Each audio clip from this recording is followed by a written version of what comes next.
প্রথমে চায়ের পানি বসিয়ে দিলাম, তো পানিটা আগে ফুটবে, তারপর দেখাবো আমি কিভাবে এই চাটা বানাতে হয়। এই চাটা যদি একবার বানিয়ে খান তাহলে আর ভুলতে পারবেন না।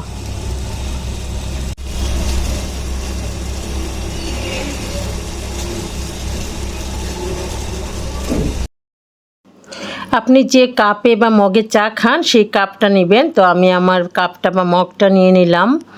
তো এবার এটাতে আমি চা বানাবো।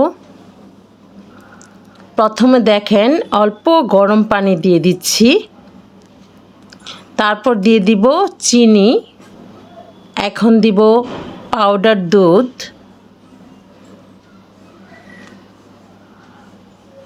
এখন দিয়ে দিব পরিমাণ মতো চা।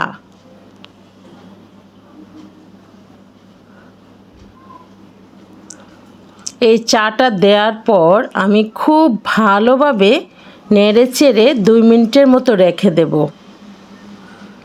এইভাবে খুব ভালোভাবে নেড়ে তারপর 2 মিনিটের মতো রেখে দেব। যখন চায়ের পাতাটা একটু ভিজে ভিজে যাবে তখন আমি এই চাটা বানাবো। এই যে দেখেন আমি খুব ভালো করে নেড়ে নিচ্ছি। এইভাবে চা বানালে হয় কি, চায়ের যে ফ্লেভারটা আছে ওইটা একদম নাকের মধ্যে দিয়ে ঢুকবে। এখন দিয়ে দিচ্ছি পরিমাণ মতো ফুটানো পানি। তো এবার খুব ভালো করে নেড়ে চেড়ে খুব ভালো করে নেড়ে নেব। আস্তে আস্তে দেখেন কালারটা চলে আসছে, একটু পরে পুরো কালারটাই চলে আসবে। এইভাবে চা বানিয়ে যখন আপনি খাবেন, মানে কি বলবো, ফ্লেভারটা একদম নাকের মধ্যে লাগবে। চা পাতার যে ফ্লেভার আছে সেটা একদম নাকের মধ্যে লাগবে। তো আমি এভাবে কাপে করেই সব কিছু নিয়ে তারপর চা বানিয়ে খাই। এরকম চা আমার খুব ভালো লাগে এবং এটার যে ফ্লেভারটা আছে এটা একদম পুরোপুরি পাওয়া যায়। এই যে দেখেন কালারটা কিন্তু চলে আসছে, সুন্দর একটা কালার।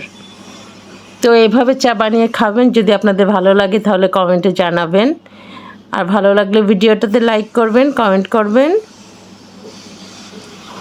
আপনি এই চাটা এইভাবে একবার ট্রাই করে খাবেন, দেখবেন আর ভুলতে পারবেন না। এটার স্বাদ, এটার ফ্লেভারটা এত সুন্দর, চমৎকার লাগে এইভাবে চাটা বানিয়ে খেলে। দেখেন কালারটা চলে আসছে, আর এই যে কাপের ওপরে যে চাটা দেখা যাচ্ছে সেটা আস্তে আস্তে নিচে নেমে যাবে। তখন আপনি চাটা খাবেন, দেখবেন এত সুন্দর, এত ফ্লেভার। এই যে দেখেন কালারটা, পুরো কালারটা কিন্তু চলে আসছে। তো এভাবে বানিয়ে খাবেন। যদি ভালো লাগে একটা কমেন্ট করবেন। আস্তে আস্তে চায়ের কিন্তু চমৎকার একটা কালার চলে আসছে দেখেন, এবং উপরের যে চাগুলো ছিল সেগুলো কিন্তু নিচে চলে গেছে, এখন আর ওইগুলো ভেসে থাকেনি। তো আপনি এইভাবে বানিয়ে খাবেন। একবার যদি বানিয়ে খান নিশ্চিত আপনি এভাবেই সবসময় বানিয়ে খাবেন।